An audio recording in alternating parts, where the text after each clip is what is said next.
Gold trusted gold buyers తాకట్టులో ఉన్న బంగారాన్ని విడిపించి ఈ రోజు ఉన్న మార్కెట్ ధరకే కొనబడును.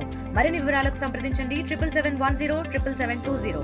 బాబు గారు ఇచ్చిన సూపర్ 6 కార్యక్రమాల్లో మరొక అతి ముఖ్యమైన కార్యక్రమం రాష్ట్రంలో 50% ఉన్న మహిళల సాధికారతకి అన్ని రంగాల్లో కూడా వారి భాగస్వామ్యాన్ని పెంపొందించడానికి, వారి ఆత్మగౌరవాన్ని పెంపొందించే విధంగా,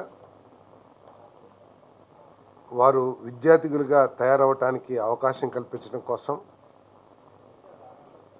ఈ ఉచిత బస్సు ఏదైతే స్త్రీ శక్తి అనే పథకం ఉందో ఉపయోగపడుతుందని చెప్పేసి మనం చేస్తాను. తల్లికి వందనం ద్వారా లక్షలాది మందికి, దాదాపు 67-68 లక్షల మందికి ఏ విధంగా అయితే మేలు జరిగిందో, ఈ పథకం ద్వారా దాదాపు 2-2.5 కోట్ల మంది మహిళలకి మేలు జరగబోతుందని చెప్పేసి మనం చేస్తా ఉన్నాను. ఎక్కడా కూడా భారాన్ని తగ్గించుకోవటానికి కానీ,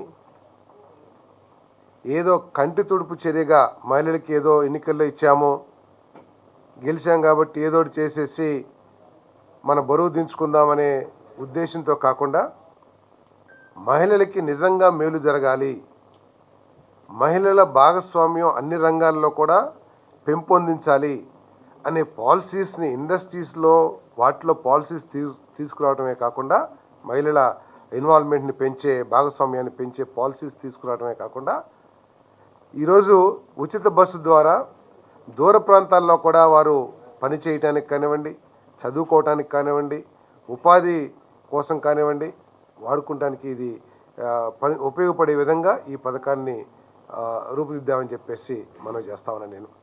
మరి దీనికోసం దాదాపు 1950 కోట్లు ప్రతి సంవత్సరం కూడా నెలకి 160-170 కోట్ల రూపాయలు భారమైనా కూడా రాష్ట్ర ప్రభుత్వ ఆర్థిక పరిస్థితి చాలా కష్టాల్లో ఉన్నా కూడా దీన్ని ఒక బాధ్యతగా భావించి మరి ఈ పథకాన్ని రేపు ఆగస్టు 15వ తారీఖున మా ప్రీతమ ముఖ్యమంత్రి చంద్రబాబు నాయుడు గారి చేతుల మీద కూడా ప్రారంభించుకోవటం జరుగుతుందని చెప్పేసి మనం చేస్తా ఉన్నాను నేను.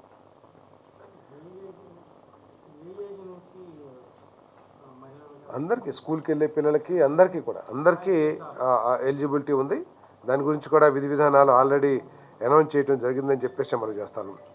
దీంట్లో రకరకాలుగా ఊహాగానాలు చేసింది ప్రతిపక్షం.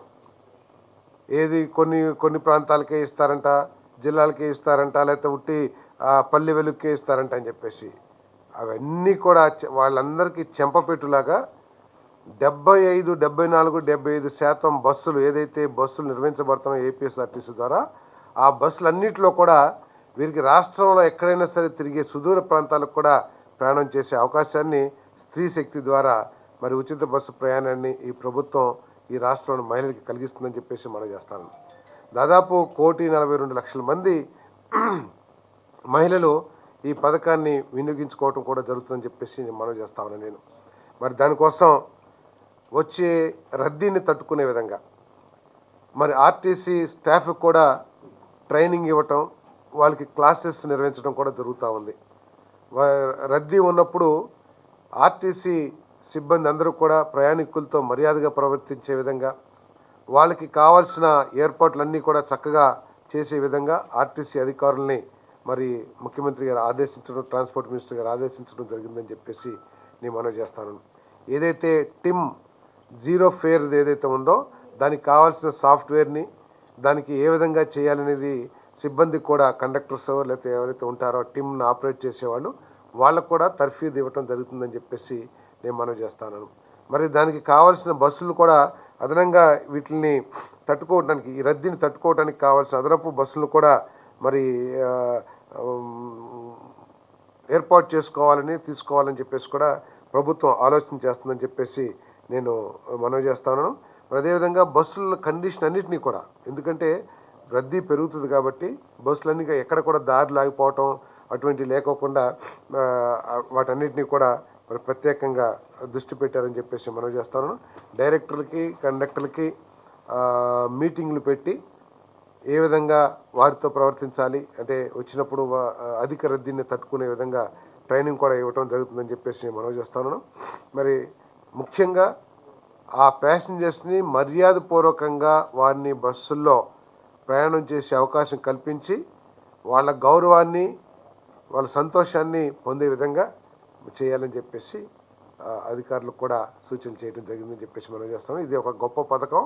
దీని ద్వారా మహిళల్లో అభివృద్ధి పెరుగుతుందని చెప్పేసి వారి ఆర్థిక పరిస్థితులు సాధికారత మెరుగుపడుతుందని చెప్పేసి కూడా మేము గట్టిగా నమ్ముతాము.